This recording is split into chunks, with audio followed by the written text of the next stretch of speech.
Bonjour à tous, dans cette vidéo nous allons nous intéresser à l'impôt sur le revenu et plus particulièrement aux personnes imposables. Commençons tout de suite avec le fait que l'impôt sur le revenu constitue une imposition des personnes physiques. Ainsi, l'article 1A du Code général des impôts dispose qu'il est établi un impôt annuel unique sur le revenu des personnes physiques, désigné sous le nom d'impôt sur le revenu. Les contribuables effectuent une déclaration de revenus aux alentours d'avril-mai chaque année. Depuis janvier 2019, il a été mis en place le prélèvement à la source qui permet de payer tout au long de l'année l'impôt sur le revenu en fonction d'un taux calculé sur la base de la déclaration de l'année précédente. Un ajustement est fait suite à la déclaration d'avril-mai. L'imposition est ensuite réalisée par foyer fiscal. L'article 6 du Code général des impôts dispose que chaque contribuable est imposable à l'impôt sur le revenu tant en raison de ses bénéfices et revenus personnels que de ceux de ses enfants et des personnes considérées comme étant à sa charge au sens des articles 196 et 196A bis. L'impôt sur le revenu frappe donc la personne physique en prenant en considération la cellule familiale. Le foyer fiscal peut cependant être composé d'une personne seule, mais également d'un couple, avec d'éventuelles personnes à charge dans un cas comme dans l'autre. Chaque foyer réalise ainsi une déclaration unique. L'article 6 du Code général des impôts nous apprend que les personnes mariées et les partenaires liés par un pacte civil de solidarité, le PACS, sont soumis à une imposition commune pour les revenus dont ils ont disposé pendant l'année du mariage ou de la conclusion du pacte.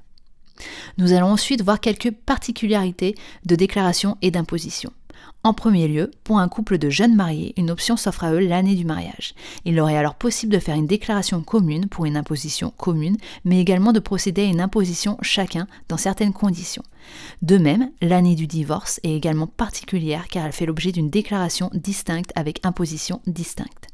Ensuite, en cas de décès d'un des deux conjoints, il y aura deux impositions.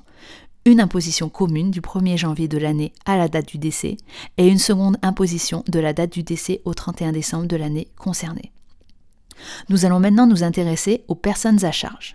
L'article 6 du Code général des impôts nous dit que chaque contribuable est imposable à l'impôt sur le revenu, tant en raison de ses bénéfices et revenus personnels que de ceux de ses enfants et des personnes considérées comme étant à sa charge, au sens des articles 196 et 196A bis.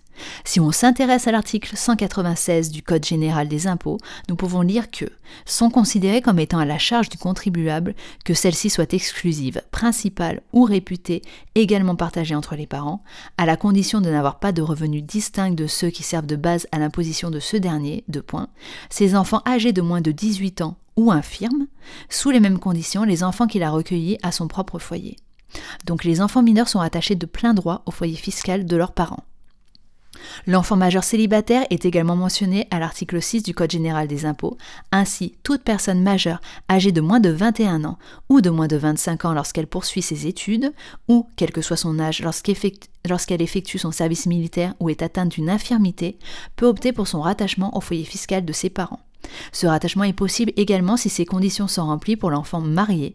L'article continue alors avec cette phrase « Si la personne qui demande le rattachement est mariée, l'option entraîne le rattachement des revenus du ménage aux revenus de l'un ou des parents de l'un des conjoints. » Enfin, si l'on regarde l'article 196A bis du Code général des impôts, tout contribuable peut considérer comme étant à sa charge, au sens de l'article 196, à la condition qu'elles vivent sous son toit, les personnes titulaires de la carte Mobilité Inclusion portant la mention invalidité, prévue à l'article L241-3 du Code de l'action sociale et des familles. Voilà, j'espère que cette vidéo vous aura été utile. Je vous invite à la liker et à vous abonner pour plus de contenu sur le droit et la fac de droit en général. Bonne journée à tous et bon partiel!